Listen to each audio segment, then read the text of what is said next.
तो अभी मार्केट में चारों तरफ एक ही बात चल रही है, वो है इलेक्शंस की। इलेक्शंस में कौन जीतेगा, कौन हारेगा, इसका मार्केट पर क्या इम्पैक्ट होगा। अभी चारों तरफ आप देखोगे तो सभी लोग एक ही बात बता रहे हैं कि बीजेपी गवर्नमेंट फॉर्म होती है तो बहुत सारे स्टॉक्स जो हैं, बहुत सारे शेयर्स जो हैं वो रॉकेट की तरह भागेंगे। और इलेक्शन की पहले ही आपने पीएसयू स्टॉक्स में बेहतरीन रैली देख चुके हैं। तो इस वीडियो में मैं ऐसे ही 3 स्टॉक्स के बारे में बात करूंगा जो कि पीएसयू स्टॉक होंगे, और लास्ट में एक ऐसे स्टॉक के बारे में बताऊंगा कि जो अगर बीजेपी गवर्नमेंट जीतती है तो भी वो स्टॉक भागेगा और हारती है तो भी वो स्टॉक रॉकेट की तरह भागेगा। उसको बीजेपी के गवर्नमेंट जीतने से कोई फर्क पड़ने वाला नहीं है। तो सबसे पहले बात कर लेते हैं मार्केट के इम्पैक्ट क्या होगा और मार्केट का क्या चाल है अभी। तो अभी मतलब 1 जून को हमारा इलेक्शन का लास्ट फेज खत्म हो जाएगा और 4 जून को उसके रिजल्ट भी आ जाएंगे, और ऐसे में मार्केट एक्सपेक्ट कर रहा है कि 350 से लेकर 350 सीटें मिल सकती है बीजेपी को। इसीलिए पीएसयू स्टॉक्स में आपने जबरदस्त रैली देखी होगी।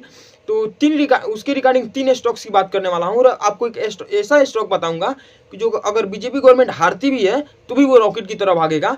और उसका रीजन मैंने बता ही दिया कि उसका ऑर्डर बुक, क्योंकि कंपनी अपना ऑर्डर बुक समय से पूरा करती है तो उसको गवर्नमेंट से कोई लेना देना नहीं है। तो सबसे पहले स्टॉक की बात कर लेते हैं जिसको आप रडार पर रख सकते हो, जो आपके वॉच लिस्ट में होना चाहिए, वो है कोचिन शिपयार्ड। अब कोचिन शिपयार्ड लॉजिस्टिक्स की एक कंपनी है, लॉजिस्टिक्स सेक्टर की एक कंपनी है, और ये एक पीएसयू स्टॉक है। और बीते कुछ दिनों में इसने जबरदस्त रैली दिखाई है, मतलब केवल इस साल की बात करें जनवरी से अभी तक, तो इसमें लगभग 60% की रैली देखने को मिली है। तो आप इसको अपने रडार पर रख सकते हो। आप शॉर्ट टर्म के लिए ट्रेडिंग करना चाहते हो या फिर लॉन्ग टर्म इन्वेस्टिंग करना चाहते हो तो इसको आप एनालिसिस कर सकते हो। नंबर 2 पर है हमारा HUDCO, मतलब हुडको, हाउसिंग अर्बन डेवलपमेंट कॉर्पोरेशन। तो इस स्टॉक की हम बात इसलिए कर रहे हैं कि अगर बीजेपी गवर्नमेंट दोबारा फॉर्म होती है तो आपको पता ही होगा कि प्रधानमंत्री आवास योजना के तहत बहुत सारे घर बनाए जा रहे हैं, और करंट गवर्नमेंट का विजन है कि 2 करोड़ नए घर बनाएंगे। तो ऐसे में HUDCO मतलब हुडको को काफ़ी बड़ा ऑर्डर मिल सकता है, और ये उस सेक्टर में काम करने वाली कंपनी है तो इसको फायदा हो सकता है। तो ऐसे में इसको भी आप अपने वॉच लिस्ट पर रख सकते हो। अब बात कर लेते हैं उस स्टॉक्स के बारे में कि अगर बीजेपी हारती भी है तो उस स्टॉक को कोई फर्क पड़ने वाला नहीं है, और वो स्टॉक एवरग्रीन है, मतलब उसका ऑर्डर बुक है, उसका काम इतना बढ़िया है कि वो स्टॉक भागेगा ही भागेगा। तो सबसे पहले बात करें तो ये पीएसयू स्टॉक है, और पिछले 6 महीने में इसने 125% का रिटर्न दिया है।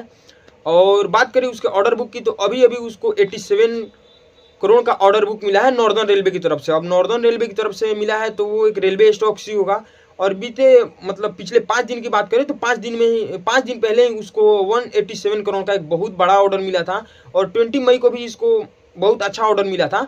तो ऐसे में कंपनी के पास लगभग 85,000 करोड़ का ऑर्डर बुक है, और कंपनी की मार्केट कैप की बात करें तो वो 71,000 करोड़ का है। तो ऐसे में कंपनी के पास मार्केट कैप से ज़्यादा ऑर्डर बुक है। तो ये कंपनी को आप जान ही गए होंगे, नहीं जानते होंगे तो बता दूं, इसका नाम RVNL है, और बाकी इसको आप रिसर्च एंड एनालिसिस कर सकते हो। तो मिलते हैं नेक्स्ट वीडियो में।